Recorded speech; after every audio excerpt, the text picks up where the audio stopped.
Welcome to the Thursday Checkdown with Joe and Rick.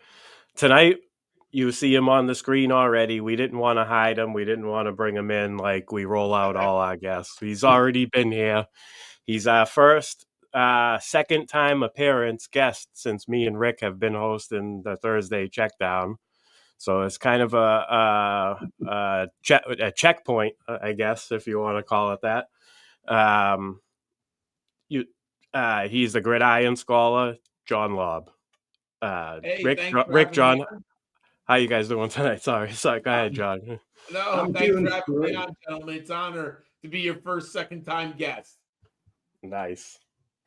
Well, we're honored to have you on, John, and we're excited. Some of us already have drafts coming up this weekend. Yeah. So this is a perfect time to take what we saw last week and bring in the insights and knowledge and the enthusiasm that you bring to help us get ready for our first set of rookie drafts. So appreciate you being there. Nice. No problem. So the last time we had John on, we evaluated all the rookies before the draft just to get a feel for their profile, what they do, what their roles could be in an offense. And now we know the landing spots. The NFL draft happened. We've had some time to soak it all in and form some opinions. And so tonight, that's what we're going to talk about. We're going to get into, the fantasy impact of some of the landing spots, some veteran running backs, what happens with them going forward. Does it affect them positively or negatively? We're going to get into all of that stuff. So you guys learned all about John the last time. So we're skipping all the fantasy history questions. We all know what this guy's about, so we want to get right to it. Rick, why don't you take us into the top 12? All right. And apologize to people who are used to seeing lists in vertical format. We're doing it what might look like a draft board. And we wanted to start off with the first 12. And really, John, the first question I would have for you is, was there anybody that you think, much more highly about because of landing spots? So landing spots are all important. So which of the rookies do you think got helped the most by landing spot? Obviously, to me, the number one is R.J. Harvey landing in Denver.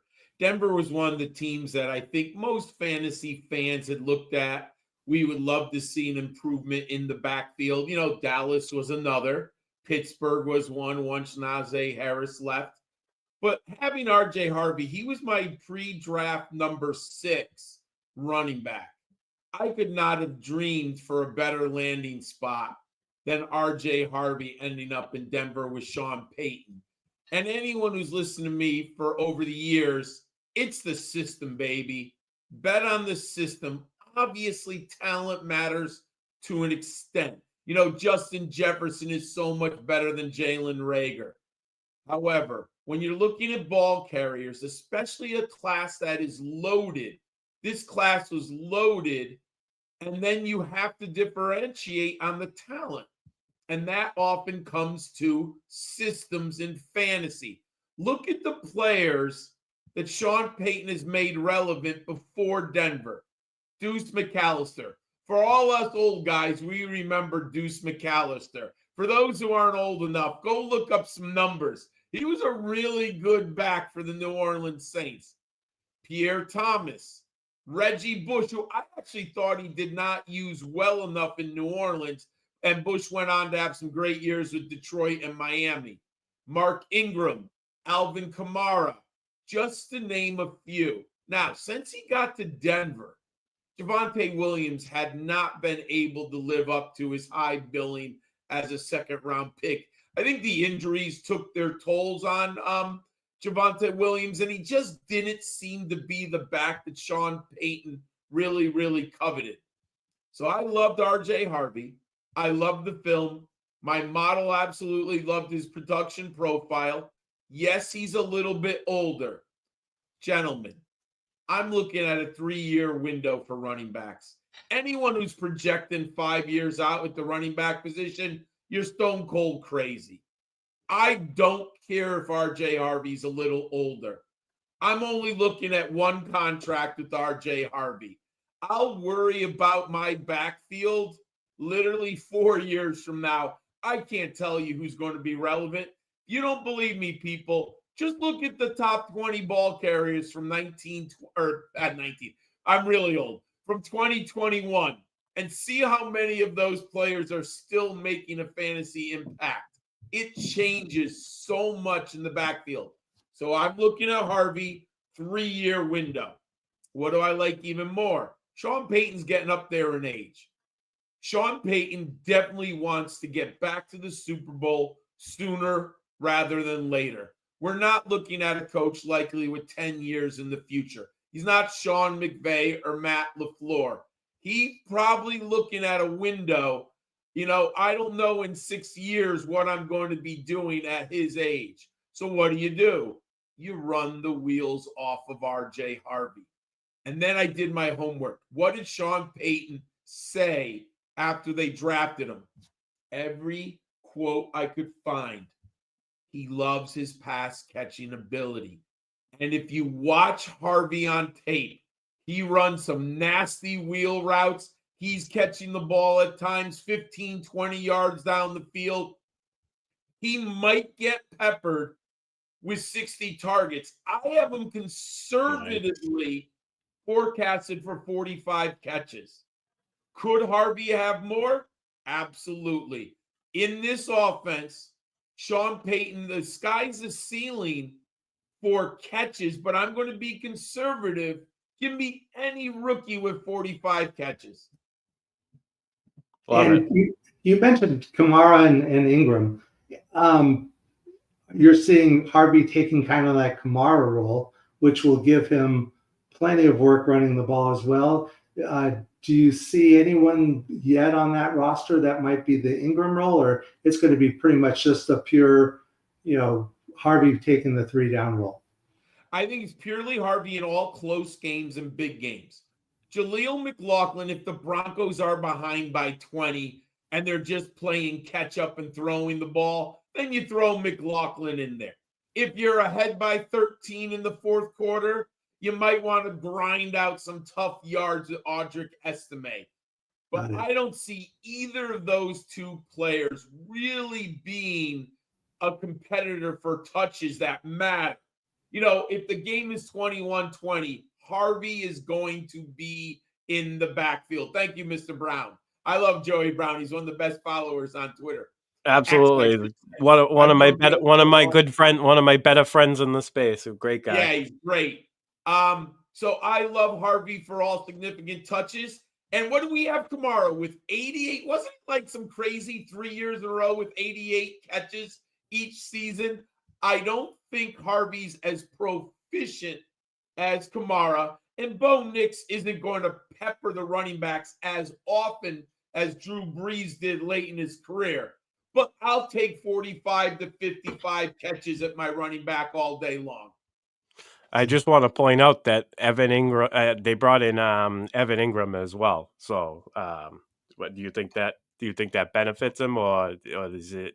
What do you think about it? Like a target share? Well, I think he probably has a 10% target share, but what that Ingram will clear out the middle of the field. You're nice, yeah. That's what I was thinking. So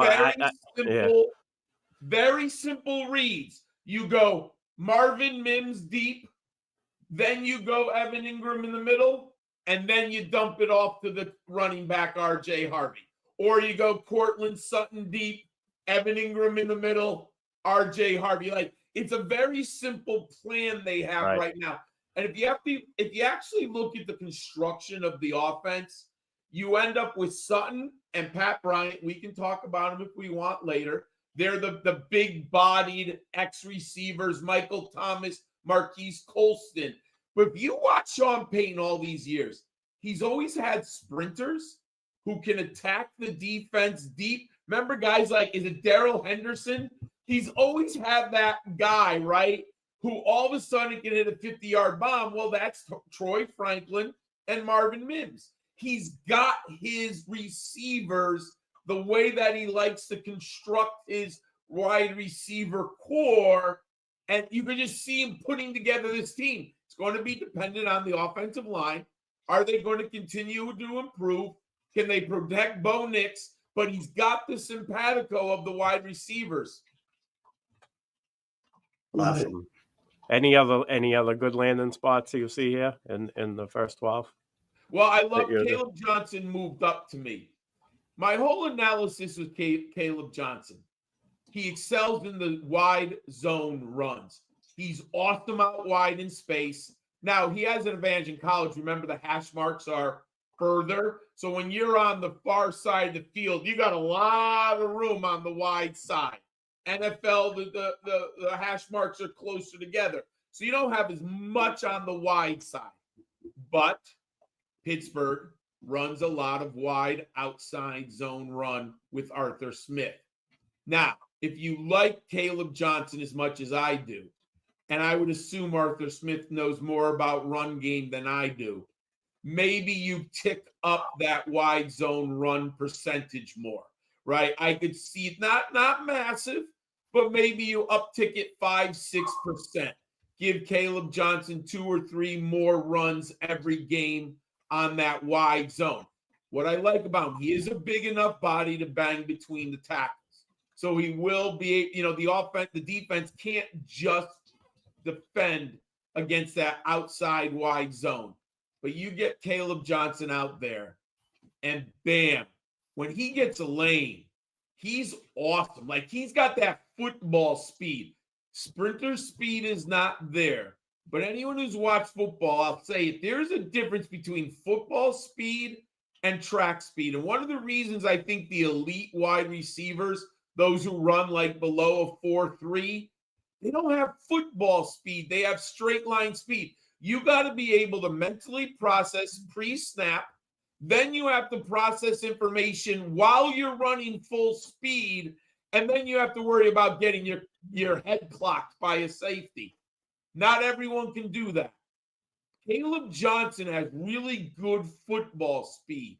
He's patient on that wide zone, but when he sees the hole open, Caleb blasts through it. I wasn't in love. I liked him, but now landing in Pittsburgh, man. And the one thing that Najee Harris, I'm hoping the offensive line gets a little bit better, but Najee Harris didn't really have a lot of home run hitting speed. Caleb Johnson's a little bit better in the open field. You might get more 20-yard runs out of Caleb Johnson, 30-yard runs, than we did out of Najee Harris. And I agree. Caleb seems like an Arthur Smith back. I mean, he's kind of like, where people would say like even an Algier type, strong runner. To the frustration of other backs that were more highly thought of in the Falcons backfield, you got a lot of Algier running. And I think that was in part because Arthur Smith really likes that type of back. So Caleb Johnson's going to look really good in the Pittsburgh backfield. And that kind of raises up the number of running backs I think we're going to see early in these drafts because, you still have Hampton, you still have, of course, Ashton Genty, and, Trevion Henderson didn't go to a bad spot either. New England is Judkins. No, Rick, New England is tasty for Trevion Henderson. I was going to ask you about that because we know I'm a Patriots fan, yeah? I have him at number 8. If someone told me for PPR upside, they'll take Trevion Henderson over Caleb Johnson, I can't really argue with you. I like Caleb Johnson more because I do think he'll be the goal line back, and I think he's going to get more touches. I think you have to be really smart with Trevion Henderson. I think he has about 150 carries in a season, but then you might give him 50 receptions in a season. So his efficiency might be higher, and you still have Ramondre Stevenson. I think with Caleb Johnson, he's going to get 225 carries minimum. He might get 250. Jaylen Warren, he's going to have the exact same. Yep. did last year. 100% agree. Yep, they're not changing anything. Steelers told us, we don't believe that Jaylen Warren can be a bell cow running back in our system. He's not a big enough back, but he has a role in the passing game. He clearly has a role in the 2-minute offense, but everything else goes to Caleb Johnson. I don't know if Trevion Henderson gets the goal line carries with Ramondre Stevenson. All right. Many landed. Is there did you think any of these guys landed not good? Like, I think Igbuka's year one production might be capped. I mean, how do you feel about? There's no question. I mean, they're too loaded. Now, I will say this too. I'm worried about Chris Godwin. I'm not going to draft him in a fantasy league. I think the Buccaneers told us that they're worried about Chris Godwin too. They're looking to the future. I get it. But, man, they need defensive help. And there were defensive players on the board. But you go out and draft Emeka Egbuka number in the first round. And do you hear any noise about Chris Godwin coming out? Sometimes you have to look at actions, not words or rumors. The Buccaneers told us they need wide receiver help. If not this year, next year down the road. I do believe his upside is capped as a freshman.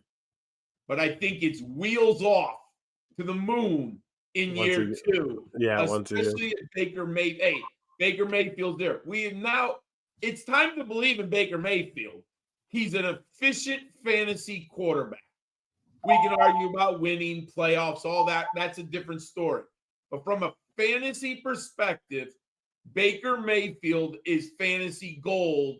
He gets the ball into his playmakers' hands. They produce fantasy points.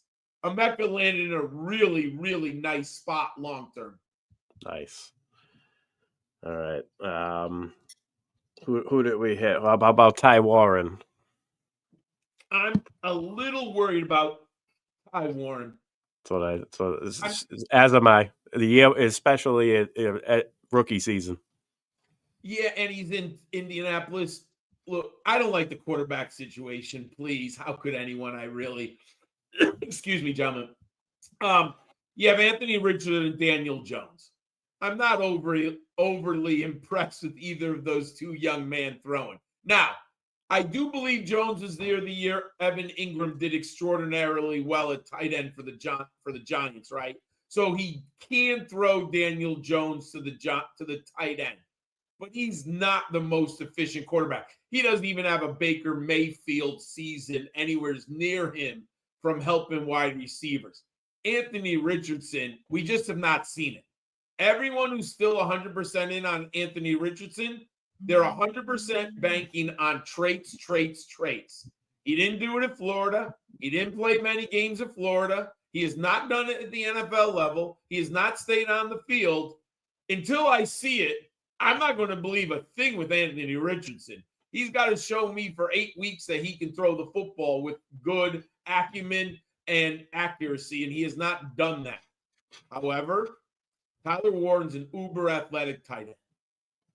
In the long run, we all know if you get that player from Jimmy Graham, Antonio Gates, Travis Kelce, last year Brock Bowers, when you get that tight end on your fantasy team, and for us old folks, we can remember even Tony Gonzalez. You get that guy who gets 1,200 yards and 8 to 10 touchdowns in PPR, like with 88 catches. You're going to win 10 to 12 games. I mean, you when you get that uber tight end, that's in the range of outcomes for Tyler Warren. Now, he has a wide range of outcomes. I get it. You can argue about, does he get enough separation? He was a late breakout. So there is a floor there that's scary, but there's a ceiling there that is ridiculously high. What I also would say, if the Colts bottom out, don't you just clear house, get a new coach, let Jonathan Taylor go, and then you get a new quarterback. So then you might all of a sudden be riding sky high in a year with Tyler Warren, depending on who's coming in. So I still have him in my top 12. If he had landed in San Francisco, I might have had him in the top 7. Because you're with Shanahan, Brock Purdy. He's going to replace George Kittle. Great organization. But he lands in the Colts. So I drop him down to number 7. And I think everyone's kind of landed on Ashton Genty as being number 1. And so I guess the obvious question would be, 1, is he truly worth 101? And number 2, what sort of combination or what sort of trade would you be willing to move off the 101 if you weren't sold, or if you just wanted to get the broader value you might be able to get in a trade? Everyone's always open. I'm always open for a trade. You can't close your eyes to a trade. Look at what the Cleveland Browns, who desperately needed a quarterback or a playmaker, and they just traded with the Jaguars. You have to be open-minded. So if I had Genty, and luckily none of my dynasty leagues I have the number 1 pick, which is a good and a bad thing, right? It means I didn't finish in last.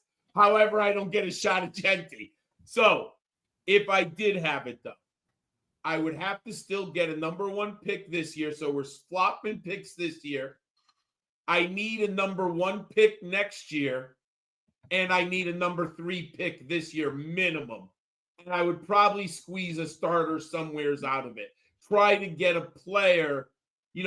I'm just trying to think quickly. Let's say you wanted to take the risk with a Kareem Hunt, or you want to take Isaiah Pacheco. I don't know, a guy who you could get who could be of service to you down the road. If I got that, I would consider the trade. If I was a guy with the 104 and the 107, and I offered that to you for the 101, would you do it? This year, yeah. Let me see. I would get, let's say in my rank, let's say exactly when, as I said, Travis Hunter and Caleb Johnson for Ashton Genty. I think I would do it. Yeah, you're not. If you're the 101 and you truly are the bad team, not the one who traded and got it in a past deal, you're now looking at the ability to get, an impact wide receiver and still get a really darn good running back. And you need more help than just, Ashton Genty. That would be a very, very tempting, at least to me, if I was in that position. And let me ask you, I would come back to you, Carlton, and I would say, can I get a second rounder next year out of that bad boy? I'm throwing it in if I really like if I really like Genty, but I probably I would assume if you contact me, and then I would counter, I will do it if you throw in a second next year. There's a lot of things you can get. Yeah.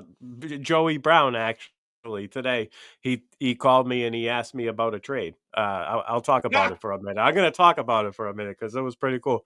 He was offered, help me out, Joe, in the chat while I'm talking. I'm going to try to think about it. But I told him it was Pearsall. He was giving up Pearsall for Tyrone Tracy straight up. That was the offer. And I told him, I was like, you might be able to get more because Pearsall might be worth more as a trade value right now because of his long-term value over a running back. I think you can get more. I do, and it is. Pearsall's a hot commodity right now because of the ambiguity in the San Francisco wide receiver. They got rid of Debo Samuel. We don't know when. Why can't I remember the speed? Ayuk is coming back, right? So I do think Pearsall's in a pretty good spot. I would try to squeeze someone out of that Tyrone Trace, get something else too. He did. He counted with. I told him to try to. The guy has the 212, the 205, the 204, and the 201 or something like that. Yeah. I said, get him to try to throw in one of those. I was like, Joe, even the 212 is a good pick this year. I would try to get the 204, 205. Yeah, that sounds nice. throw that out first. Definitely try to do that. That's what I told him. But great, I'm glad we talked about that. Shout out Joey, man, great guy. All right, so where are we now?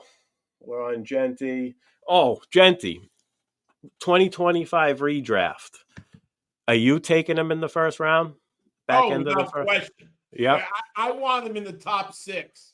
Nice. I like it. I like to hear people confirm that because I get sometimes I'm like, damn, did Bijan was nice towards the end of his rookie year, but did he really pay off first round value if your team was struggling? But there is a monkey wrench. He had Arthur Diam Smith as his coach. Yeah. Pete Carroll doesn't screw around with his backfield. Pete Carroll's going to feed the stud. Tell me anyone who can compete with Ashton Genty in the Raiders' backfield. No, definitely not.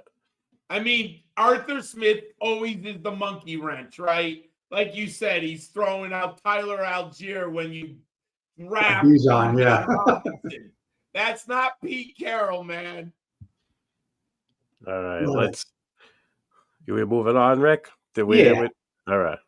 So looking at the next 12, and again, thank you for putting the Houston Texan at first in the second round. But what were some of your favorite landing spots? And maybe I hit on that by saying Jaden Higgins. So what was your favorite landing spot there? Well, my favorite spot is by far Kyle Williams in New England. Yes, love it. I highlighted Kyle Williams in the Senior Bowl preview show in January. And my partner, I looked at him. The hard part is Washington State kind of runs a funky offense, okay? If you've watched the Cougars, they throw four receivers out there. They throw the ball all over the place. They had a running quarterback, John Mateer, this year, who just transferred. Love Mateer. John Mateer, sorry. John Mateer, who ended up transferring. I think he's at Oklahoma now. So you have this offense that is a little bizarre. I had to watch. Now, I loved him in the offense, but I said I needed to watch more. And as I studied him more and more, he became more and more and more and more impressive on tape. One thing Washington State did with him a lot, when we talked about the wide side with Caleb Johnson, what Washington State liked to do, they would put 3 receivers on the wide side and leave Kyle Williams alone on the backside, one-on-one. And they then let Kyle Williams win that matchup and throw the ball to him. He can play out wide in the NFL. Then you watch the tape, and he runs a lot in the slot, and he attacks quick in the short zones. Here's where Matt, my teammate, told me this, and he was right. So I'm taking from my teammate, Matt. Nice. I love Matt. Who did Drake May have at North Carolina 3 years ago? Does anyone remember? Josh Downs. Guess who runs the exact same route down the seam as Josh Downs? Kyle freaking Williams. Drake May is going to absolutely love Kyle Williams. He is the Josh Downs of this offense for Drake May. Go watch the tape of Drake May and Josh Downs in 2022 at North Carolina. Watch some tape of Kyle Williams last year at Washington State when he's in the slot. You're going to see almost the same player. Kyle Williams is just bigger. You probably say Josh Downs is a little quicker, maybe a little bit more burst, but Kyle Williams is a better, bigger route runner with more diversity. He can play on the outside. And guys, who do you like in that, New England wide receiver corps? Pops Douglas. Douglas is a good number 3. He's a good number 3. Yes. No, again, it's almost like they threw up their hands and said Polk, Baker, Demario Douglas, Keyshawn Boutte, Kendall Diggs. Yeah, Stephon Diggs. And we don't know what Stephon Diggs has left. We're not 100% sure. Right. Hunter Henry. I would say that Hunter Henry was probably his favorite target last year, but that's not saying much. No, that's because they had no receivers he could trust. Yeah. I'll also say this. Early in the year, sorry, my allergies. I apologize, everyone. Early in the year, who are the defenses going to try to stop? Stephon Diggs. What will that do with Kyle Williams? Leave him in really tasty one-on-one matchups. I like it. I was excited that they got him and paired him with Travion. I'm like so happy. You could tell that I just want to say, as a New England Patriots fan, it's so happy to see that they let the head coach make the decisions when it comes to player personnel in the draft. And you could tell this is a Mike Vrabel draft 100%. Hey, the first 4 picks were all offense.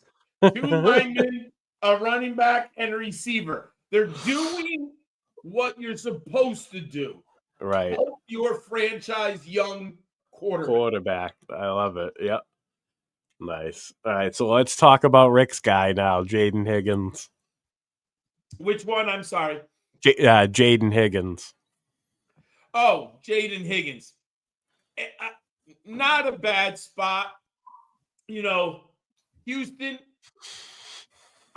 So let me start again. I had some concerns before the draft because I didn't think Jaden Higgins got a lot of separation. If you watch the tape, he's using his body and his frame to make catches. Yeah, so he's a Nico Collins. And I become a separator snob as I get older. But it's not the end-all and be-all. You can win other ways. So then I said, wait a second. Why are the Texans taking Higgins? And what I realized, they look the same. But him and Nico Collins are mirror images of each other. Nico is the dynamic, deep ball, home run hitter. If you give C.J. Stroud enough time to throw the ball, Collins is going to burn you 25, 30 yards down the field. How often have we seen C.J. Stroud just throw these beautiful rainbows up to Nico Collins? Well, what does Higgins do?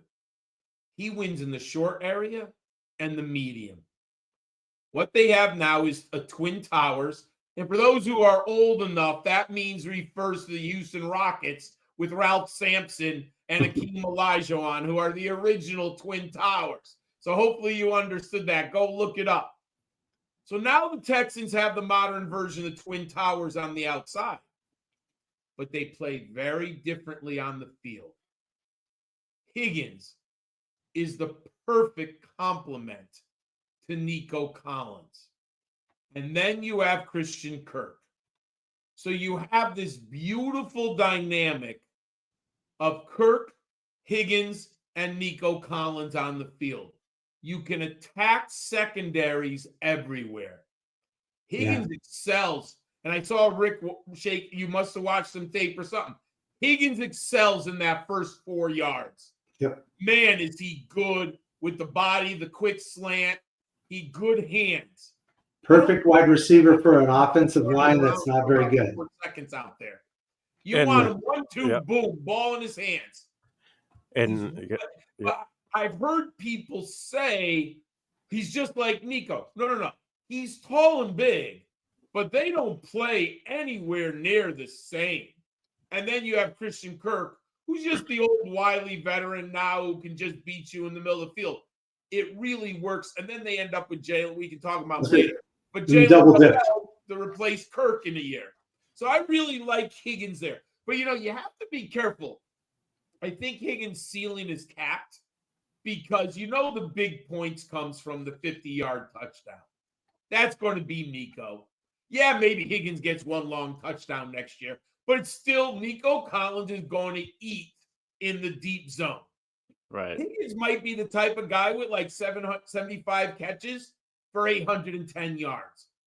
Like he just might get a lot of 10-yard receptions. I just don't see him getting that uber ceiling early where you get, because to get that 1,400-yard ceiling, you have to hit the deep ball with regularity, and that's just not Higgins' game. Let me ask you this: if Christian Kirk were to miss games or time, do you see him really excelling or struggling with the more defensive attention, I should say? I think he would be all right as long as Nico's on the field. I'll say this: I think Jaden Higgins really needs Nico Collins to stay on the field for 17 games. Because even without Kirk, you still have to put your best players on Nico Collins. Now, if you tell me they lose Nico Collins, then I would have real concerns about Jaden Higgins. And Nico hasn't been healthy every year. He misses games every year. Yeah, I would project him to be 15 games, though. That's what I don't think hopefully, knock on wood, right? But I don't know if he plays 17, but I'd be happy with 15.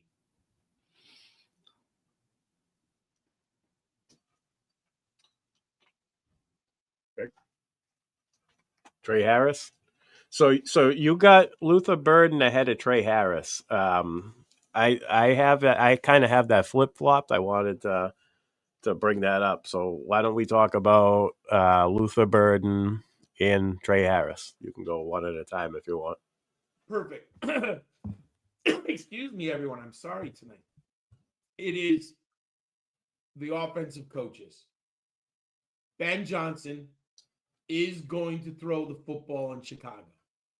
He has dynamic quarterback in Caleb Williams. If you read Ben Johnson's quotes, he is absolutely in love with Luther Burden, like beyond belief.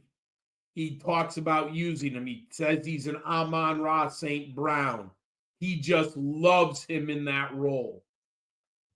Look at what Trey Harris is going to. Greg Roman, Jim Harbaugh. What are they going to do, gentlemen?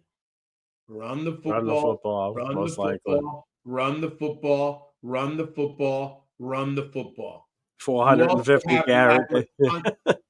You also have Ladd McConkey there. And Ladd McConkey's going to get his touches.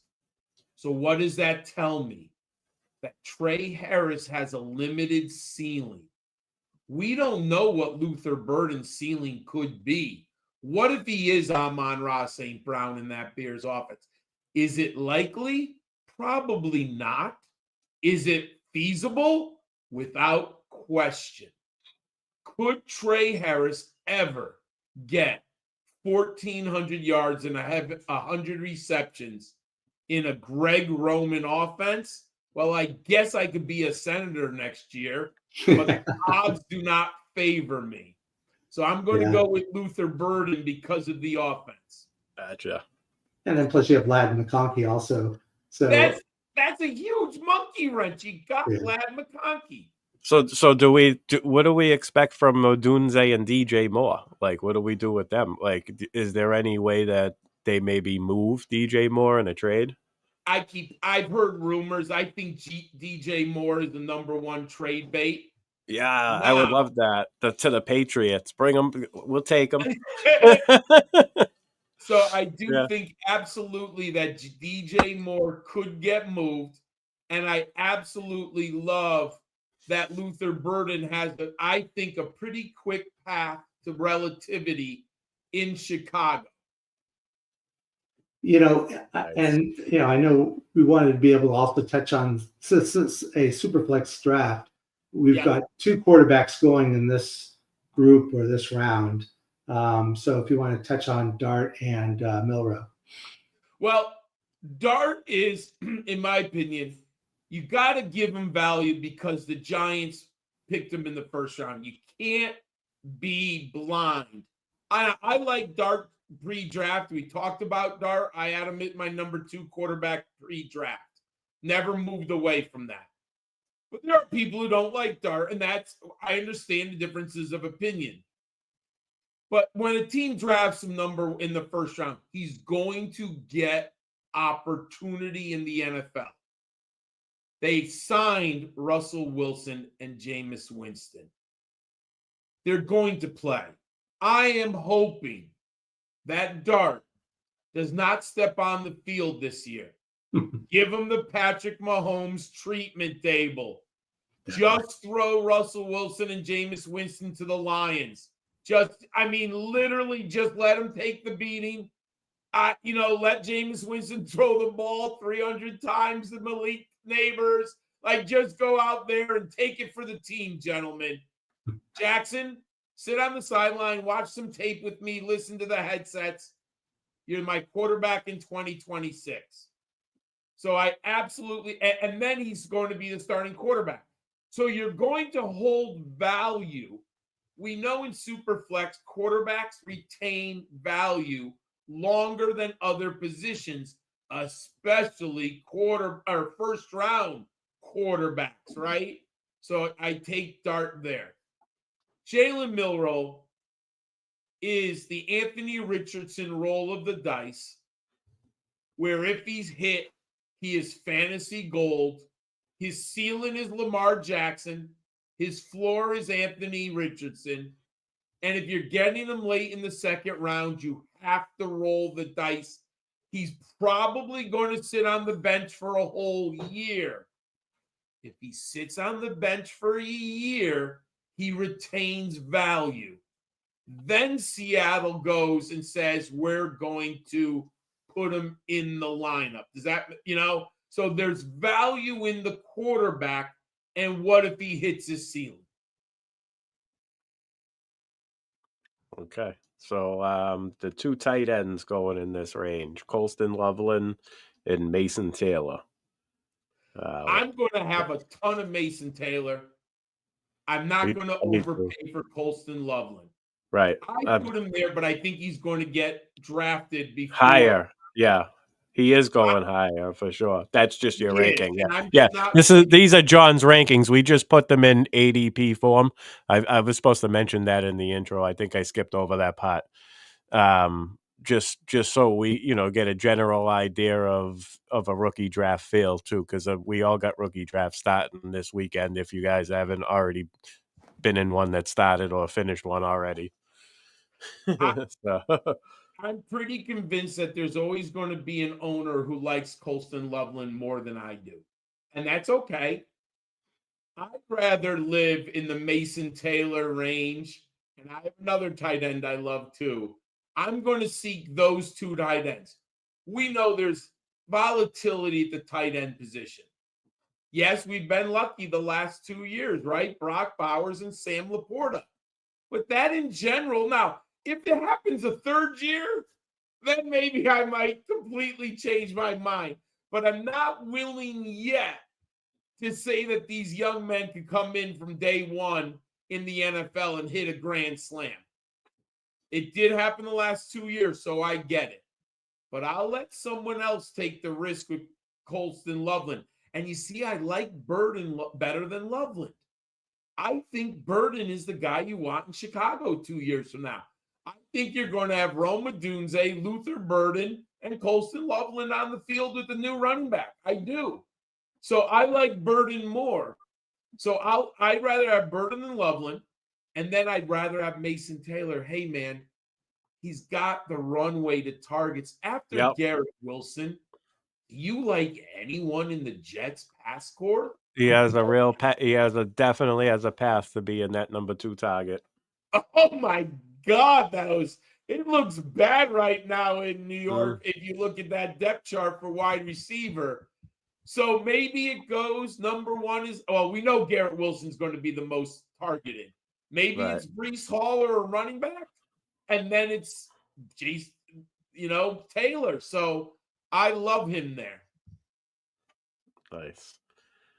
All right, so why don't we go right into the next tight end while we're on tight ends? He's the first one on the list for the next 12, Terrence Ferguson, LA Rams. Yeah, so in my final sleeper column of the year, and this is when I dig a little deeper, the two guys I love most are Kyle Williams and Terrence Ferguson. Ferguson, when Sean McVay drafts him, and didn't he draft him in the 3rd round? Isn't that what he got, 3rd round draft capital, I think? He saw the athleticism. Right. We know that Sean McVay likes to throw to his tight ends. Terrence Ferguson is uber athletic. Look at the combine numbers. He's a big player. I would say he's a Colston Loveland light. Like, he's not as necessarily as big or maybe as athletic, but he's really darn close. And he's in a McVay offense.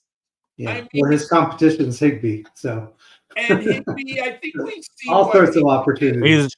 He's got 2nd round draft capital, John. My old man brain. So he's got a 2nd round draft capital in a Sean McVay offense as an uber athlete. Give it to me all day long, man. I mean, if I bypass Loveland for Burden and then I can get Ferguson, isn't that better than having Loveland and, I don't know, Tremere DK, Eric Ayamanor? I'd much rather have Luther Burden and Terrence Ferguson. Love it. And you might have noticed I kind of bolded and did some more graphic work around my favorite player in the draft. Oh, Jack Besh. I guess I should point it out. I wanted to make sure. I didn't know if we were on the same page or not, so I just wanted to. Oh, you didn't put the little heart in your list, so Jack Beck is in a very nice landing spot in Las Vegas. If you look at the depth chart, you do have Jacoby Myers, who's a nice player, but not terrific. You do obviously have the stud in Brock Bowers. I get it. But there's a runway here that Jack Beck gets on the field for like 500 snaps. Now, if you know, he went to LSU as a wide receiver. What happened to LSU is he had 2 guys named Brian Thomas and Malik Neighbors on the depth chart. And he just said, oh, I ain't getting no playing time over here. So he moves over to TCU. He played tight end last year for the Horned Frogs. Why do I like that? He's a versatile wide receiver. The Raiders could probably play him at the Z, and they could play him in the slot, and they could even put 2 in the 12 personnel. I think they're going to put Jack Beck on the field with Brock Bowers and 12 personnel. So I think the opportunity for 500 snaps are there. I'll take 500 snaps from a rookie wide receiver, and then I'll see what happens. Can't guarantee the targets because he might be 3rd or 4th for targets, but I'm betting on snaps, and I did like him pre-draft. Wasn't as high on others, but I did like Jack Beck pre-draft. Nice. So what are some other real good landing spots you like in this range? So let me look quickly here. I do like Woody Marks, man. Going back to Rick's. I guess, Rick, are you a Texan fan? No, I can't. I have to admit it, yeah. Hey, Woody Marks is one hell of a pickup because we know what Joe Mixon is now, right? He's really your between the tackles grinder, your goal line back. Probably going to give him 220 carries if his body holds up, right? He's getting a little old, but he should have one more season in him. So what do the Texans do? They're very smart. They're looking for value. And they say to themselves, hey, we have an uber pass catching back in this draft. I think he definitely had over 200 receptions. I think he had the most pass receptions as a running back. Yes. And they moved up for him. He might get 65 receptions as a rookie. Because think about the offense. We've been talking about it. You have Jaden Higgins, Christian Kirk, Nico Collins, and you're sneaking Woody Marks out of the backfield. Man, is any defense going to worry about Woody Marks in that when you have those receivers on the field? Man, I think the targets, now he might only get 25 to 40 carries.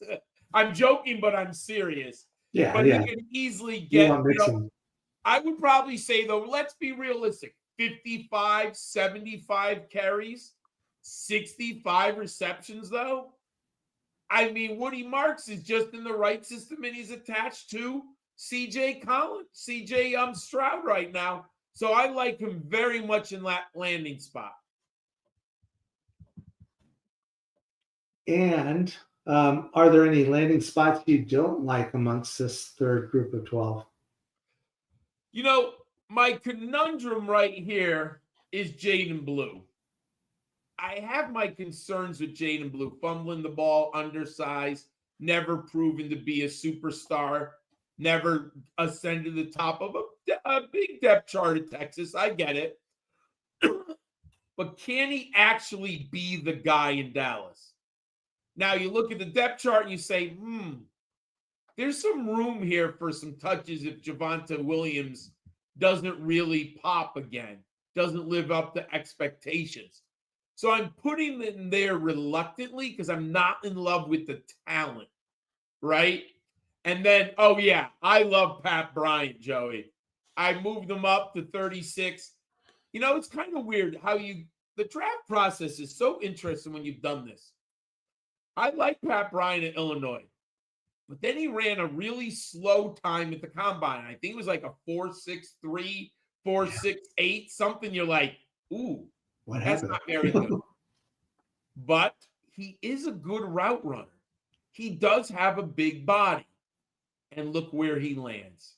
Sean Payton has been talking this guy up. Sean Payton likes him. Hey, this is the man who loved Marquise Colston. He loved Michael Thomas. And look at what they did. Now, I don't think he can do it in year one because of Cortland Sutton. But if they let Cortland Sutton go, to me, that is wheels up with Pat Bryant down the road. I just don't know how many snaps he gets in 2025. But if Cortland Sutton leaves Denver, he might just end up in that role that Sean Payton loves. Why don't we talk about the quarterbacks that are going around here? Are we interested in any of them? Do they have any long-term potential based on where they landed? I'm a Dylan Gabriel guy. I'm going to get him in the 4th or 5th round of every draft I'm in. I know people make fun of him. I don't get it. I think his arm strength is fine. He has Boomer Esiason arm strength. Boomer was absolutely fine. No one ever said Boomer Esiason had the strongest arm in the world. Dylan Gabriel is smart. He knows 3 different systems. He played at UCF, Oklahoma, and Oregon. He threw for over 3,000 yards at each institution. He can learn an offense. He went from UCF and learned Oklahoma. Played at Oklahoma for 2 years, transfers to Oregon. Within 1 summer, he learns the Oregon Ducks offense. Leads them all the way to the playoffs. The young man has some movement with his legs. He, you know what? I don't care that he's 5'11". You know what? He finds windows and passing lanes. He knows he doesn't get a lot of balls knocked down. He's not trying to throw the football over 6'6" linemen. He's going to find that window. He's very good in the pocket. He's very good. Here's the deal, everyone. He's been 5'11" for a long time. He didn't shrink in the last 2 years. He's been playing quarterback at 5'11". He set the NCAA record for games started at quarterback. Guess what? He's been 5'11" every time he's ever played football. And you don't think everyone told him from junior year of high school on that he's too small to play football? I think the young man can play in the NFL. My model loves him. I do think he has good enough arm strength. It's not elite. I get it. But playing quarterback is more than just throwing the football. You have to call the plays. You have to call the audibles. You have to find the passing lanes. You can't turn the ball over. Look at his touchdown to interception ratio. And here's the deal. He's going to go into Cleveland. I bet you Dylan Gabriel's learning the playbook right now. Dylan Gabriel's going to show up to camp, and he's going to be ready to call the offense. And Dylan Gabriel, I'm telling you, everyone who talks about him is impressed with him. Yeah. When you read about Dylan Gabriel, the Browns coaching staff is going to be impressed with his mental acumen and his football IQ. That will get you on the field in the long run. Now, what he does with that opportunity, he has a capped ceiling. But can he throw for 3,800 yards and 25 to 30 touchdowns in his prime? I do think he could do that. While we're on the Cleveland Browns, why don't we talk about Dylan Sampson and Quinton Jug? I don't think we got into Judkins earlier, but we could knock out the whole backfield. What do you think about how that's going to play out? Like, how do you with Jerome Ford still in the mix? And yeah, I do like Quinton Judkins. I might have had him higher. It's hard. This is really Caleb Johnson, Henderson, and Judkins all really land in nice spots. But what solidified it for me why he's lower, they did draft Dylan Sampson. Dylan Sampson, I like him on film, and he's only 20. There's a really high ceiling with Dylan Sampson. You have to say to yourself, what could he be 3 years from now? So Dylan Sampson has a long runway, and he has a very high ceiling. When he gets there, I'm not exactly sure. But that's got to worry you as a Quinton Judkins owner. Because why did they go out and get Sampson so quick when you have Jerome Ford sitting there also? And in general, coaches do give deference to veterans who have been efficient. Jerome Ford's advanced statistics are not very bad, gentlemen. I know, I like them. And he breaks tackles. The Browns are just abysmal last year. So if you look at his advanced statistics, Jerome Ford isn't that bad of a football player. What does that tell me? Judkins' touches are probably capped in this Browns system.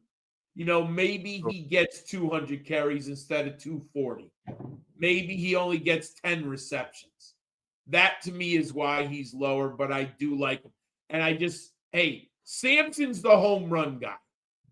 What could he be at the age of 22? 2 years of NFL experience under his belt, and he gets into the right offense at the right time. He's a bench stash guy you got to be patient with. Oh, right? Yeah. Bench stash guy. Nice. And I will say this, do not cut Dylan Sampson if he ends up on the do not play list. What do they call it? Do not dress list. He's going to be a long-term project. I hope he gets on the field for special teams. That's going to mean a lot. Like if Dylan Sampson gets the kick returner jobs, punt returner jobs, that is a huge green light that they really like him. If he doesn't get on the field for those, then you still have to be patient, but it tells us something about him. Well, yeah, like you said, they drafted him so quick. Yes. Right. Go ahead, Rick. So, and now we're getting to the last 12. Same question. Which of these players did you like their landing spot more coming out of the draft?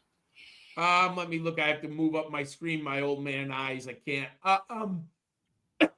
I do like Taj Brooks out of the Bengals, but I do think you have to be patient with Brooks coming out of Cincinnati.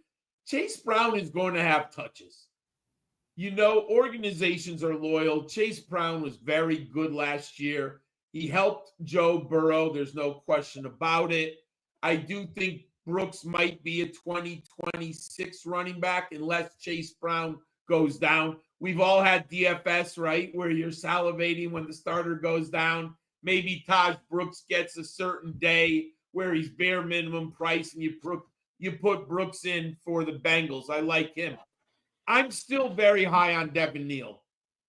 I think this is a really good landing spot. Now, the question is, how good will New Orleans be in 2 years? That's still up in the air. They have some salary cap help, so I understand that. But what does Alvin Kamara have left in the tank? I mean, could Devin Neal be getting those opportunities sooner rather than later? Yes.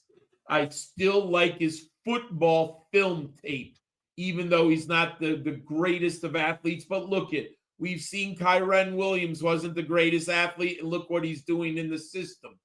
I think Devin Neal on the Saints is a really nice value here.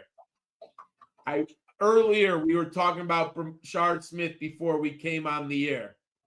My friends, Brashard Smith is the grand slam for the Chiefs. They don't have a player like him. Remember Jerick McKinnon?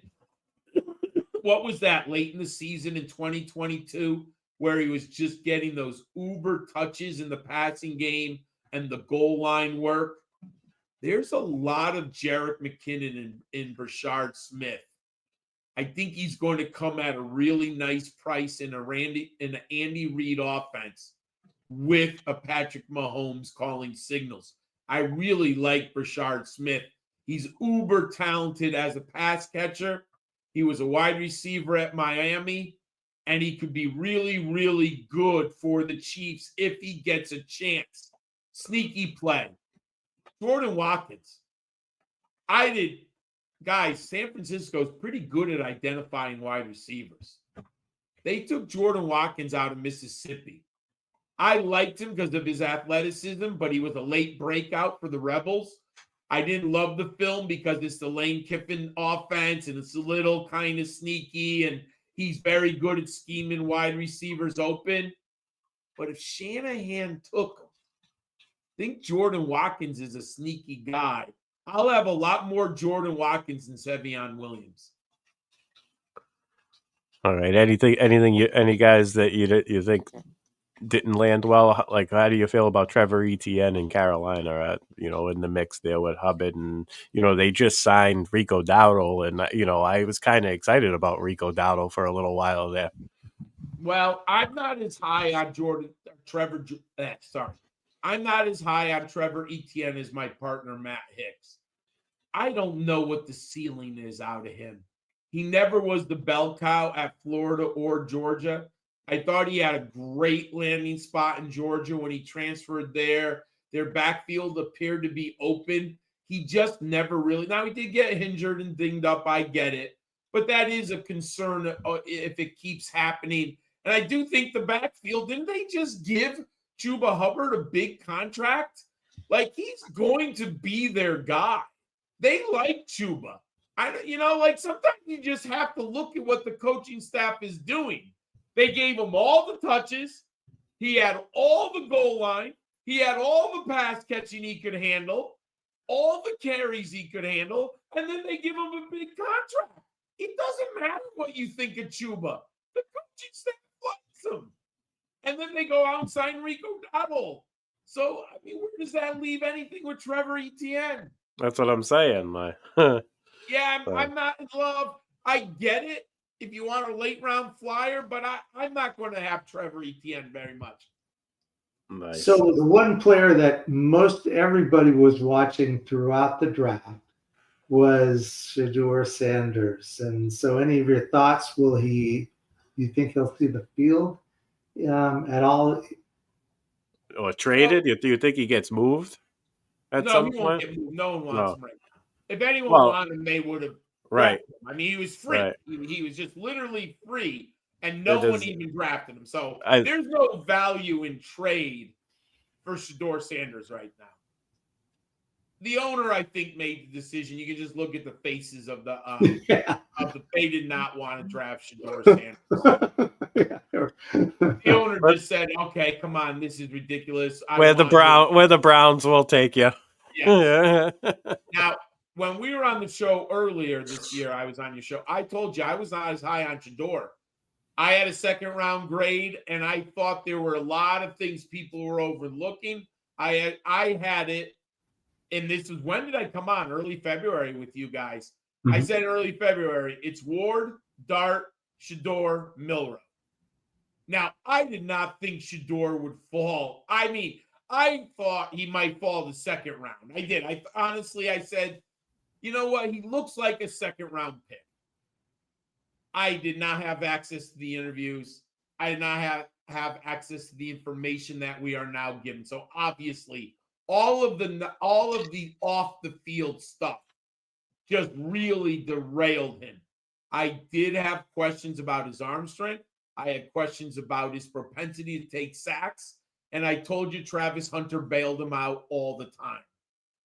So I did see flaws in his game. You had told me, what did he go, 5th round? In my old man, is he 5th round? Did the Browns take him, or 6th? Where did anyone have? I don't know offhand. I don't remember now. I would never thought he'd fallen that far. But then they have 5 guys in the room. This isn't good for him. He's never been in a competitive place. He's always been with his father, and it was his offense. He's going into a room with men, and he's going to have to compete.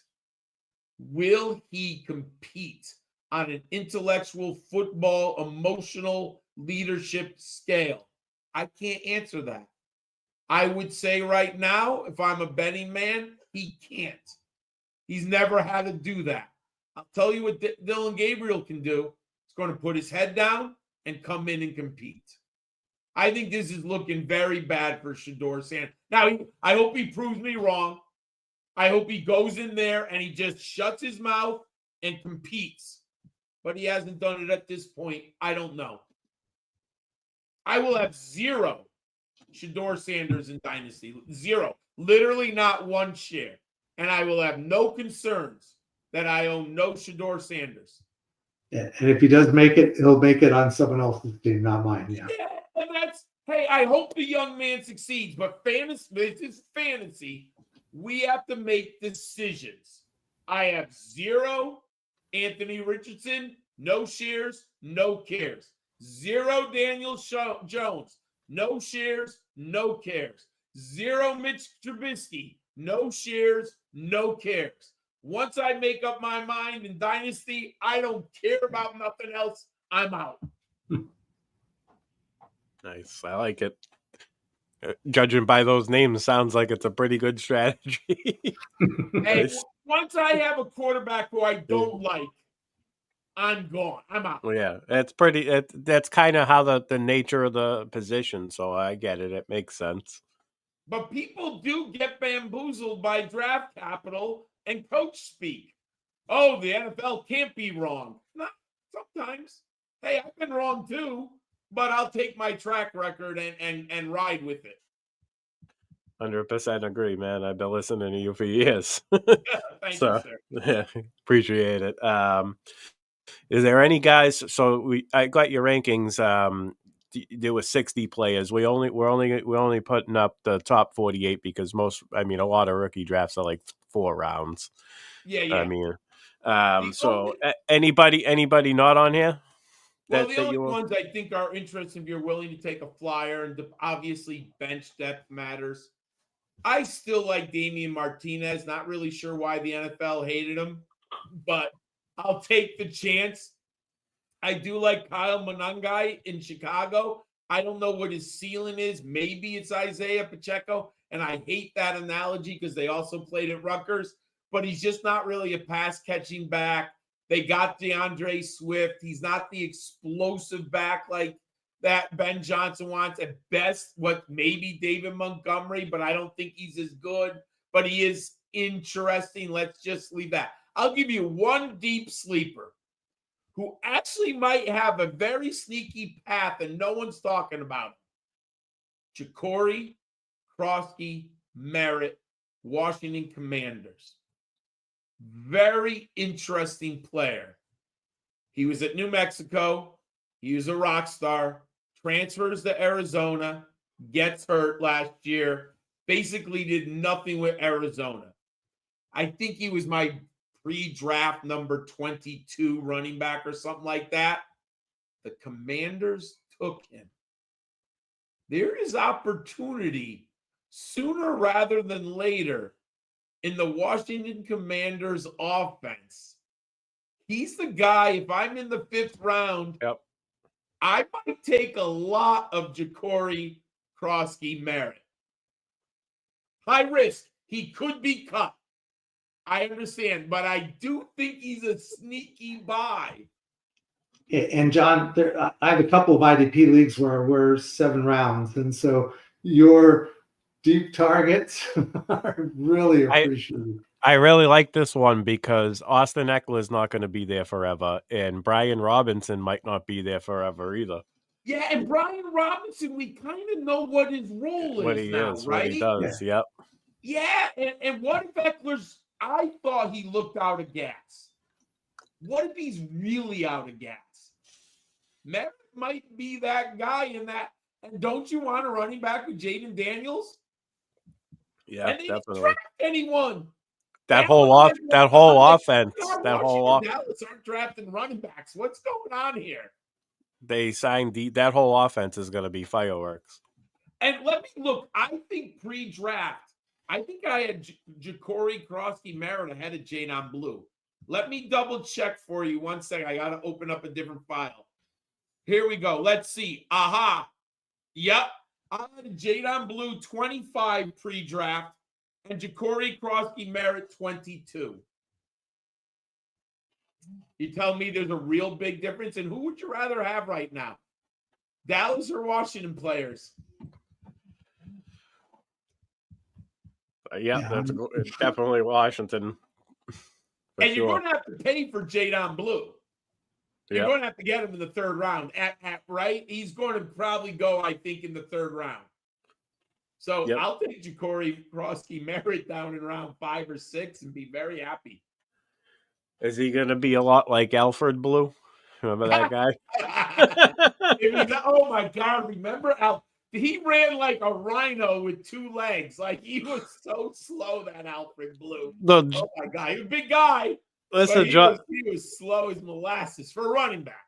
I'm going to tell you this story because you don't know it. I think some of the audience might know it, but the year I finished in top 5 overall in a high-stakes online challenge, the very last week, I lost Todd Gurley for the year. And it was the last week of the 3-week shootout. And my choices were Alfred Blue and his teammate, Deonta Foreman, who I picked up while he was on IR, like in week 9. They activated Foreman that week. And I was like, I'm playing Foreman. I don't care if Alfred Blue isn't doing anything. Foreman might catch a touchdown pass. And he did. He caught a touchdown pass. He actually got like an 11.9. And it was the difference between 4th place and 6th place. There you go. And so, yeah, it was a great call by me, but that's why I brought up Alfred Blue and why I remember him. There was one other player that was outside your, at least the top 48, who has gotten a lot of attention, and that's tight end Arroyo. And I know we kind of talked about him on the show. You were here back in February. So, any thoughts on him and worth a dart throw with the Seattle team? I just don't love the Seahawks for the tight ends the way they're constructed right now. We didn't see him at the combine, really. I wonder what the injury was. He had pretty significant injuries at Miami. Late breakout. I do like the athleticism. I like the tape that he showed at Miami, but it was 1 year. I know people are higher on Arroyo than me, but, if you get Arroyo, if you get him in the 4th or 5th round, I'm okay with it. But I think people are going to reach for Arroyo.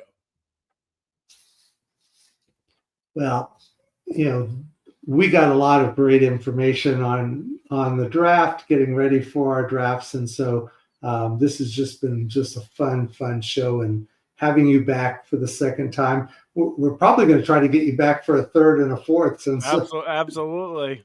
Sounds good to me. I'm a teacher, so I got some summer days off, so feel free. Well, Right. first of all, John, really thank you very much for being on the show. It's always great having you on, both for your knowledge and also the great energy you bring to the show, and really do appreciate that. Also wanted to, and as I mentioned before, we'd love to have you come back as often as you can come. So please remind the people in the audience how they can get a hold of you. What's the best way to get in touch with you? Sure. So this week, I think it's going to be tomorrow or Saturday. I wrote up my fantastic freshman article. It's coming out on Player Profiler. In the article, it will have a link to my Superflex and one quarterback rookie rankings that Rick and Carlton were just putting on the screen. I update those throughout the summer. You can get them through the article of Player Profiler. And if you want, Matt Hicks and I just did a rookie mock draft, 3 rounds on the rookie big board on YouTube. And Matt and I take turns making picks. And you can see where the two of us, a lot of the players we went over tonight, where we believe they should be going in drafts. I started listening to some of that earlier today. I didn't get all the way through it. I got through like the first, I think maybe like 5 picks, and then I had a, I couldn't have the earbuds in anymore. So, I definitely listened, and I was like, damn, I wanted to listen to all of that today, and I didn't get a chance to, but I will. Thank you. Appreciate that. Nice.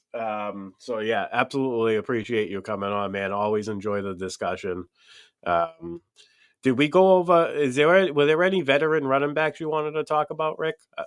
That like how do you feel about Ramondre Stevenson? I want to ask about Ramondre now that Trevion is. I'm going to sneak in one last question for the Patriots. Now that Trevion is in there. He'll have a role, but if he fumbles the ball twice, I think he's in serious trouble. But I do think Vrabel's going to give him an opportunity. And Vrabel would like to run the football with the big back. And if Trevion, I think he's best used in a role in which you're looking at efficiency more than anything. Right, I agree. So you do need a big back who can pound the ball. And Carlton, are you in the Northeast yourself? Because you like the Patriots. Do you live in the Northeast? Yeah, I'm like 10 minutes north of Boston. And you know as well as I do, I live in Connecticut. Yeah. Man, you want those big backs in November and December. That's what I'm saying. I still think Ramondre is good. So yeah, but I mean, I do. I'm kind of reading it as like maybe as it gets later in the season down the stretch, you're going to see Henderson maybe taking over not majority, but a little bit more of the share overall. If you live in the Northeast, everyone, and if you haven't lived up here and you didn't play football up here, let me tell you, when you have a 240-pound, 235-pound running back coming at you, you make some serious business decisions in the cold. I mean, there's a reason why Corey Dillon was so goddamn good. Love that name drop. One of my favorite Patriots ever. Love it. Man, he hurt people in November and December. And if you live up in the Northeast, you exactly know what I'm talking about. Vrabel's a guy from the North. He knows the significance of that type of player when he's healthy and capable of holding on. So he wants him on the team. Just can the young man hold on to the football? Right. If any chance that Henderson gets to take the job fully, it's probably going to happen. So I agree with that. All right, John. Thank you, man. We're gonna. So why don't we talk? Why don't we talk about what else is going on in TSA real quick? Sunday morning, we got JR's TSA Hoop Show with JR. Mondays, Mondays, me and JC do mock draft Mondays. We're currently doing rookie drafts, 4-round mocks. Tuesdays, give back show with Rick. Rick, you got a guess? Who's your guest lined up for this week? Mr. Reedy. Oh, Michael Reedy, one of my favorites. Love it. Definitely listen to that one. Mike's great. I think Kyler is off. Her last episode was last night. She had Jim Coventry on. Was pretty. Definitely give that a listen. And then me and JC have been doing random 9 p.m., 9:30 p.m. Drafters After Dark Best Ball live streams, the $20 Best Ball on Drafters.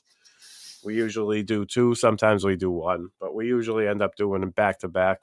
It's a pretty good time. And that's it, man. Next week we have Mike Hoff and Pete Terranova together. We're doing Face Off Sports, two guys, and then the following week we're doing Anthony Savino and Steve D'Angelo. So we're doing 2 and 2. Did John take off? Yeah, I think he had to go. So that's okay. Sorry, but sorry, I was rambling on about our stuff. But all right, Rick, I guess that's it. Yeah, appreciate everybody watching. Especially appreciate John for sharing that knowledge and bringing the boom. So, folks, thanks again for coming. We'll see you next week, and have a great draft if you're drafting this weekend. Good luck with all your rookie drafts. And JC, why don't you take us out?